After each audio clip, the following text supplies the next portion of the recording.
ராதே கிருஷ்ணா, ஜெய் ஸ்ரீமன் நாராயணா. சித்ரா பௌர்ணமி இன்னைக்கு நைட்டுல இருந்து நாளைக்கு நைட்டு வரைக்கும் சித்ரா பௌர்ணமி இருக்கு. ஆனா எல்லாருமே நம்ம சித்ரா பௌர்ணமி நாளைக்கு 1ஆம் தேதி தான் நம்ம கொண்டாடுறோம். அந்த காலத்துல எல்லாம் சித்ரா பௌர்ணமினா ரொம்ப விசேஷமா இருக்கும். என்ன அது விசேஷம் சொல்றீங்களா? நம்ம எல்லாம் கலந்த சாதம் எல்லாம் பண்ணி பெருமாளுக்கு அம்சியா பண்ணிட்டு நிலா வெளிச்சத்துல மொட்டை மாடியில உட்காந்துட்டு சாப்பிட்றதுதான் ஒரு சந்தோஷம், ஆனந்தம். அது வந்து கோல்டன் டேஸ். அதெல்லாம் சொல்லறதுக்கு எக்ஸ்பிளைன் பண்ண முடியாது. அந்த ஜென்ரேஷன்ல அதெல்லாம் அனுபவிச்சவாளுக்கு மட்டும்தான் அதனோட ஆனந்தம் தெரியும். பொதுவாகவே பௌர்ணமியனாலே ரொம்ப விசேஷமான நாள். அதுவும் சித்ரா பௌர்ணமியன்னா இன்னும் விசேஷம். அது என்ன அப்படி ஒரு விசேஷம்? சித்திர மாசம் சித்திரை நட்சத்திரில் சந்திரன் சஞ்சாரம் பண்ணக்கூடிய ஒரு நாள். அன்னைக்கு ரொம்ப பவர்ஃபுல்லான நாள்.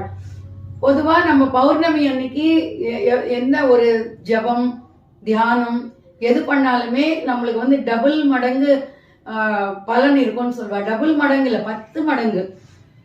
நம்ம ஒரு வாட்டி பண்ண அந்த ஜபம் 10 மடங்கு பலன் தரும்னு சொல்லுவா. அதனாலதான் யூஸ்வலா ஏதாவது நம்ம அந்த காலத்துல எனக்கு தெரிஞ்சு எங்க கிராமத்துல நான் கேள்விப்பட்டிருக்கேன். இந்த தேள் கடிச்சாலோ பாம்பு கடிச்சாலோ சில மந்திரம் எல்லாம் அவ கத்துன்னு இருப்பா, மந்திரம் போடுவா. அந்த மந்திரத்தை அந்த பௌர்ணமி அன்னைக்கு உட்காந்துட்டு பௌர்ணமின் அந்த நிலா வெளிச்சத்துல உட்காந்துட்டு மொட்டை மாடியில போயிட்டு 108 வாட்டியோ 1008 வாட்டியோ அந்த ஜபம் பண்ணுவா. அப்ப அந்த ஜபத்துக்கு இன்னும் பவர் ஏறும்னு சொல்லுவா. ஸோ அது ஞாபகம் வந்துதான் நான் சொல்றேன். ஸோ சித்ரா பௌர்ணமி அன்னைக்கு நம்ம சித்திரகுப்தனை வழிபாடு பண்ணா ரொம்ப விசேஷம்னு சொல்றா. ஏன்னா நம்ம தெரிஞ்சோ தெரியாமலோ பண்ண பாவங்களுக்கு மன்னிப்பு கேட்கிற ஒரு நாள் தான் இந்த சித்ரா பௌர்ணமி. மன்னிப்பு கேட்டா அந்த பாவத்தோட வீரியம் குறையும். எதுவுமே நம்ம பண்ண பாவம் பூஜை பண்ணாலோ மன்னிப்பு கேட்டாலோ அந்த பாவம் போயிடுமா அப்படின்னா கண்டிப்பா போகாது. எதுவுமே நம்ம ஒரு வாட்டி கொடுத்தத நம்மளுக்கு 10 டைம்ஸ் ரிட்டர்ன் வரும். அது பாவமா இருக்கட்டும், புண்ணியமா இருக்கட்டும். நம்ம 1 டைம் ஒருத்தருக்கு கொடுத்தோம்னா அது 10 டைம்ஸ் நம்மளுக்கு திருப்பி வரதான் செய்யும்.